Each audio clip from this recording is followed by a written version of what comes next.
Í sýnindæmi 1.3 þá eru komið brot.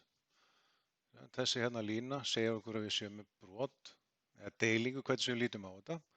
En sömu reglur eiga við og þá borgar sig bara að byrja á efri hlutanum, þessi sem er þetta uppi, og færa sig svo niður í neðri. Það sem það þarf að hafa í huga hér er að áfram byrjum við alltaf á margföldun og deilingu ef hún væri til staðar og endur síðan á plús og mínus. Ef við lítum bara á efri hlutan til að byrja með þá sjáum við að við erum með margföldun hérna og við erum með margföldun hérna. Við skulum byrja á henni. Dæmi myndi þá líta þannig út að 3 sinnum 5 er 15. Svo kemur bara plús 2, þessi hér. Og svo kemur annar margföldi, það er 5 sinnum 2. Plús 5 sinnum 2 sem er 10. Svona. Undir striki erum við með 2 margföldi. Annars vegar þetta og hins vegar þetta hér. Þannig að 3 sinnum 4, 12, mínus 2 sinnum 3, 6.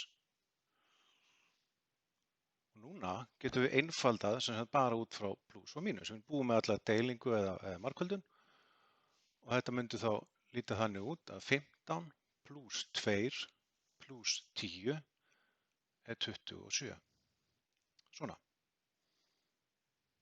12 mínus 6 er 6. Og í nánast öllum tilfellum erum við nú beðin að einfalda svona svar. Eða setja þetta í blandna tölu. Þá spyrjum við okkur bara hversu oft gengur 6 upp í 27. 6 sinnum 4 er 24 og við förum ekki ofan með það. Þannig að við erum með 4 heilar 6-ur þarna og restin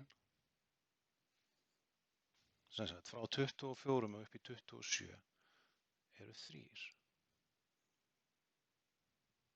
Og þá er 6 alltaf áfram undir striki. Svo athugið, get ég mögulega stytt þetta eitthvað meira. Ég er bara áfram með mína 4. En get ég stytt 3/6? Já, ég gæti nefnilega gert deilt með 3 og deilt með 3. Hérna. Bæði upp og niður, eða sem 3 gengur upp í báða tölur. Og hvað er 3 deilt með 3? Það er 1. Og hvað er 6 deilt með 3? Það er 2. Og hérna verður komið lokasvar.